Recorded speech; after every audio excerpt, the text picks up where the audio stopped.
تو اب مجھے یہ اتنی طولانی گفتگو میں نے صرف آپ سے اس لیے کی ہے مومنات کہ جہاں پروردگار عالم اپنے کلام میں خود یہ بتا رہا ہے کہ یہ سنت ہے ہماری کہ ہم اپنے مقربین کے، ہم اپنے بہترین نبیوں کے، ہم اپنے مرسلین کے نام خود تجویز کرتے ہیں. تو مومنات، اگر اللہ یہ نام تجویز کر رہا ہے تو اب یہاں پر گفتگو کو روک کر میں آپ سے یہ ضرور کہوں گی کہ آپ اپنے دل سے ذرا ایک لمحے کے لیے یہ سوال ضرور کریں گی، اور سوال کا جواب بھی آپ کو فوراً مل جائے گا کہ دیکھیے، آدم کو اللہ نے مٹی سے خلق کر اس وقت خلق کیا کہ جب ملائکہ بھی ہیں، جب جنت بھی ہے، زمین بھی ہے، آسمان بھی ہے، ہر چیز موجود ہے. بھئی دیکھیں نا، زمین موجود ہے تبھی تو جنت سے نکل کر زمین پر آئیں گے. یعنی پوری کائنات خلق ہو چکی ہے جب اللہ نے آدم کے بدن میں روح کو ڈالا. تو مجھے یہ بتائیے کہ جب پروردگار عالم نے حضرت آدم کو خلق کیا تو وہ جو نام اس نے تجویز کیا تو اس نے کسی نہ کسی پہلو سے دیکھ کر، کائنات کے حسن کو دیکھ کر حضرت آدم کو نام عطا کیا. لیکن مجھے یہ بتائیے کہ اللہ ان کو وہ نام کیسے عطا کرے کہ جنہیں اللہ نے اس وقت خلق کیا کہ جب نہ زمین ہے، نہ آسمان ہے، نہ ستارے ہیں، نہ روشنی ہے، نہ اندھیرا ہے، نہ وقت ہے، نہ دن ہے، نہ رات ہے. تو پروردگار عالم ان کو کیسے نام عطا کرے گا؟ بس یہی وجہ ہے مومنات کہ پروردگار عالم نے ان کو جب خلق کیا، دیکھیں آدم کو خلق کیا 4 عناصر سے. اس کا مطلب یہ ہے کہ آدم جب بنے تو مٹی بن چکی ہے، آدم بننے ہوا تیار ہے، آدم جب بنے تو آگ بھی موجود ہے، آدم جب بنے پانی بھی موجود ہے. لیکن اللہ نے ان انوار مقدسہ کو جب خلق کیا تو نہ پانی ہے، نہ آگ ہے، نہ ہوا ہے، نہ مٹی ہے. تو اللہ نے ان کو خلق نہیں کیا بلکہ اپنے ظہور سے ظاہر کیا. کیونکہ حدیث قدسی آپ کو حفظ ہے، جہاں پروردگار عالم رسول فرما رہے ہیں کہ پروردگار عالم نے کہا کہ جب اس نے کہا کہ میں نے جب یہ چاہا کہ میں پہچانا جاؤں، ایک چھپا ہوا کنز مخفی تھا، اور میں اس مخفی خزانے کو جب میں نے چاہا کہ میں پہچانا جاؤں تو میں نے ان کو ظاہر کیا. اس کا مطلب یہ ہے کہ پروردگار عالم نے اپنے اظہار کے لیے اپنے نور سے کچھ ہستیوں کو ظاہر کیا. تو اب جب ظاہر ہی اپنے نور سے کیا ہے، اور نام رکھنے کے لیے پروردگار عالم نام رکھے تو کس شے کو دیکھ کے رکھے؟ بس پروردگار عالم تھا یا اس کی صفات تھیں. بس یہی وجہ ہے کہ جب پروردگار عالم نے محمد مصطفیٰ صلی اللہ علیہ وآلہ وسلم کو خلق کیا تو کہا کہ میں احمد اور تو محمد. اور جب علی کو خلق کیا تو کہا میں اعلیٰ اور تو علی. اور جب حسن کو خلق کیا تو کہا کہ میں احسان کرنے والا، میں محسن اور تو حسن. اور اس کے بعد جب خلق کیا میرے مولا حسین کو تو کہا میں قدیم الاحسان اور تو حسین. اور اس کے بعد پروردگار عالم نے جب نور فاطمہ زہرا سلام اللہ علیہا کو خلق کیا تو کہا کہ میں فاطر السماوات والارض ہوں، اس لیے آپ فاطمہ زہرا ہیں. تو مومنات، اسی لیے جب کائنات میں کچھ نہیں تھا تو خدا تھا، یا یہ مظہر کبریائی ہستیاں تھیں. تو اب اللہ نے اسی لیے انہیں جو کچھ دیا ہے وہ اپنی صفات میں سے دیا ہے.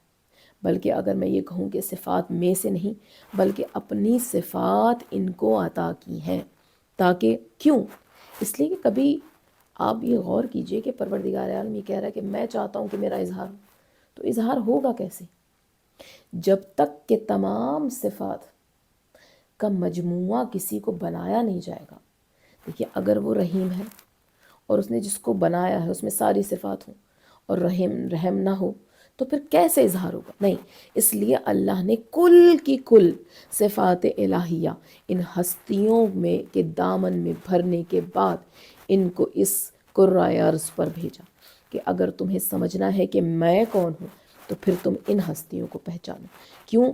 اس لیے کہ اگر ان کی معرفت، ان کی پہچان ہو گئی تو تمہیں میری سمجھ آ جائے گی.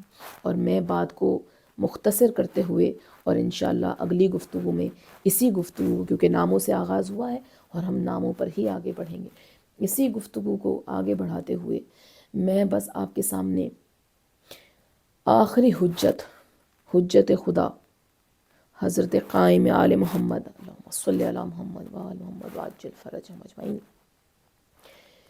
کا یہ فرمان آپ کے سامنے، جس کو سن کر آپ کو پتہ چلے گا کہ آپ خوش قسمت ہیں کہ آپ کنیز جناب سیدہ ہیں. جہاں امام حجت خدا حجت ابن الحسن ارشاد فرما رہے ہیں کہ میرے لیے اسوائے حسنہ رسول کی بیٹی ہے. تو مومنات، یہاں پر آپ کو اندازہ ہونا چاہیے کہ نبی کی بیٹی، علی کی زوجہ، صرف مستورات خواتین اور اسلام میں داخل ہونے والی عورتوں کے لیے اسوہ حسنہ نہیں رکھتی ہیں، بلکہ میری بیوی کائنات کے لیے مشعل راہ ہے. اور اسوہ حسنہ کے لیے میری بیوی کا خود ایک وجود کامل ہے. اس کے بعد میرے 11ویں امام حسن عسکری علیہ السلام ارشاد فرماتے ہیں، آپ کا فرمان ہے کہ اے لوگو جان لو کہ ہم سب تم پر حجت خدا ہیں اور ہم پر ہماری جدہ فاطمہ زہرا حجت ہیں. تو اب جہاں فاطمہ حجت خدا کی بھی حجت ہو تو آپ اندازہ کیجیے، کیونکہ میرا موضوع انشاءاللہ یہی ہوگا اور میں اپنے موضوع کی تکمیل کے لیے آپ کو آخر میں امام جعفر الصادق علیہ السلام کی یہ حدیث بیان کروں گی تاکہ آپ کو پتہ چل جائے کہ اگلا موضوع ہمارا کیا ہوگا. کہ جہاں امام ارشاد فرما رہے ہیں کہ جانتے ہو پروردگار عالم نے اپنی اس کنیز خاص کو 9 آسمانی نام عطا کیے. اب جب کہا جا رہا ہے نا 9 آسمانی نام، اس کا مطلب یہ ہے کہ یہ وہ نام ہے جو بی بی کی صفات سے الگ ہے. یعنی صفات میں تو بے تحاشا الفاظ ہیں، لیکن وہ نام جو اس میں ذات جسے آپ کہتے ہیں. دیکھیے، اگر آپ کسی بھی شخص کو کسی بھی طرح سے پہچانتے ہوں، کسی کو ڈاکٹر کے طور پہ، کسی کو عالم کے طور پہ، کسی کو ذاکر کے طور پہ، لیکن آپ اس کے نام سے واقف ہیں یا نہیں. کچھ لوگ کسی کی صفات اور کسی کی خوبیاں کوالٹیز کی وجہ سے کسی کو پہچان لیتے ہیں اور نام سے واقف نہیں ہوتے، لیکن بہت سارے ایسے ہوتے ہیں جو ناموں سے واقف ہوتے ہیں اور اس کی خصوصیات کو نہیں سمجھ پاتے. لیکن پروردگار عالم نے اس بی بی کو ایسے بنایا ہے کہ جہاں پروردگار عالم یہ چاہتا ہے کہ تم اسے ناموں سے بھی پہچانو اور اس کی صفات سے بھی پہچانو. تو اب جو نام ہے وہ الگ ہے، جو صفات ہیں وہ الگ ہیں. تو اب جو اللہ نے، جس طرح اللہ اس میں ذات ہے اور 99 اس کی صفات ہیں، لیکن جب آپ کہتے ہیں اللہ تو ہمیں سمجھ آ جاتا ہے کہ ہم اس کی تمام صفات پروردگار عالم کی شامل حال ہیں. اسی طرح جناب سیدہ کو اللہ نے 9 نام عطا کیے، اور یہ میں اور آپ نہیں، امام جعفر الصادق علیہ السلام ارشاد فرما رہے ہیں اور میرا امام ارشاد فرما رہا ہے کہ اللہ تعالیٰ نے جناب فاطمہ زہرا کو 9 آسمانی نام عطا کیے ہیں. اور وہ نام کیا ہیں؟ فاطمہ، صدیقہ، طاہرہ، مرضیہ، راضیہ، مبارکہ، زکیہ، محدثہ اور زہرا. یہ وہ 9 نام ہیں جو اللہ نے عطا کیے ہیں. اور انشاءاللہ جب ہم اس پر گفتگو کریں گے تو آپ دیکھیں گے کہ ہر نام دوسرے نام سے اس طرح جڑا ہے جیسے کبھی آپ نے دیکھا ہوگا زنجیر کے اندر جو کنڈے لگے ہوتے ہیں وہ ایک دوسرے سے الگ بھی ہوتے ہیں اور ایک دوسرے کے بغیر رہ بھی نہیں سکتے. بس بی بی کا ہر نام دوسرے نام پر سبقت بھی رکھتا ہے اور دوسرے نام کی صفات کو اپنے اندر سموئے ہوئے بھی ہے.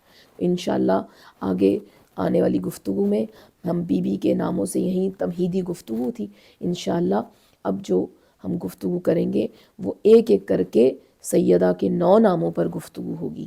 اور اس کے بعد اگر مزید وقت کی گنجائش ہوئی تو بی بی کی صفات پر بھی گفتگو ہوگی، صفاتی ناموں پر بھی گفتگو ہوگی.